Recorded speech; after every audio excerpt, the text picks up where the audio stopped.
धर्मशाला stadium रे खेला जाइथिबा रोमांचकर match number 58 रे पीबीकेएस बनाम एमआई परस्पर सह मुहांमुही होइथिले जेउथिरे तिलक वर्मा विस्फोरक 75 रन पारी खेली एमआई को जिताई देइथिले 6 विकेट रे से 6टी लेखा चौका छक्का बाड़ाई पंजाब बॉलर को धोइथिले अन्यपटे तांको साथ देइथिले विल जैक्स। जदि आपण माने एमआई फैंस तेबे वीडियोटी को गोटे लाइक एवं चैनल को सब्सक्राइब कर देबे। तेबे नियमित अधिनायक हार्दिक पांड्या पिठी जंत्रणा पई दलर दूरे रहितबा बेले स्टैंडिंग अधिनायक सूर्य कुमार यादव मैच पई अनुपलब्ध अछंती फलरे जसप्रीत बुमरा अधिनायक दायित्व तुलाइथिले पंजाब विपक्ष मैच रे से टॉस जीति प्रथमे बॉलिंग करबा को निष्पत्ति नेइथिले। तेबे पीबीकेएस प्रियांश सारिया एवं प्रभ सिमरन को सह ओपनिंग करथिला। दुहिंक 50 रन रा भागीदारी रे इनिंग्स आरंभ होइथिला। दल पावर प्ले रे 55 रन करी गोटे विकेट हराइथिला जेउथिरे प्रियांश सारिया 22 रन करी बोल्ड होइथिले दीपक चहरक हातरू परे कुपर कनली जोग देइथिले क्रीज रे। कनली एवं प्रभ सिमरन को 57 रन पार्टनरशिप रे दल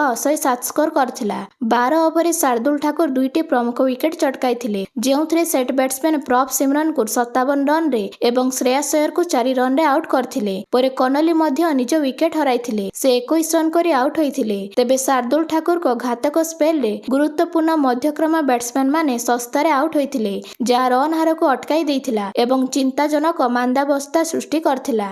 शेषरे अजमतुल्लाह उमरजाई विस्फोरक बैटिंग रे 17 बॉल 38 रन सहित आगको बढ़िथिले जाको बॉलर विष्णु विनोद एवं जावियर बालेट समर्थन करथिले जा पीबीकेएस को एक प्रतियोगितामूलक 200 स्कोर पहुंचाइबारे साहाय्य करथिला जाको पिछा करी एमआई जबरदस्त विजय हासिल करथिला 6 विकेट रे। तेबे एमआई दुई शक्तिशाली ओपनर रोहित शर्मा एवं रेयान रिकल्टन को सह ओपनिंग करथिला जेउथिरे रिकल्टन रन करिबारे आगुआ रहिथिले। रिकल्टन एवं रोहित शर्मा को भागीदारी रे दल पावर प्ले रे 59 स्कोर करथिला। तेबे पावर प्ले सरिबा क्षणी रिकल्टन आउट होइथिले उमरजाईक हातरू से निजर अर्धशतक पूर्ण करिबा आगरु 48 रन रे पेविलियन फेरथिले परे नमन धीर जोग देइथिले रोहित को मात्र 9 रन करी माक्रो जॉनसन को हातरू आउट होइथिले। एणिकी रोहित शर्मा मध्य निज विकेट हराइथिले 10 ओवर रे जेतेबेले कि दलर स्कोर 88 रन थिला। तेबे मिडिल ऑर्डर रे तिलक वर्मा एवं सरफान रदरफोर्ड निज दल पई लढिथिले दुईंक 61 रन र भागीदारी होइथिला किंतु 17 ओवर रे रदरफोर्ड आउट होइथिले। रदरफोर्ड 20 रन रे उमरजाईक हातरू आउट होइथिले अन्यपटे तिलक वर्मा रन करिबारे आगुआ रहिथिले तांकु विल जैक्स साथ देइथिले।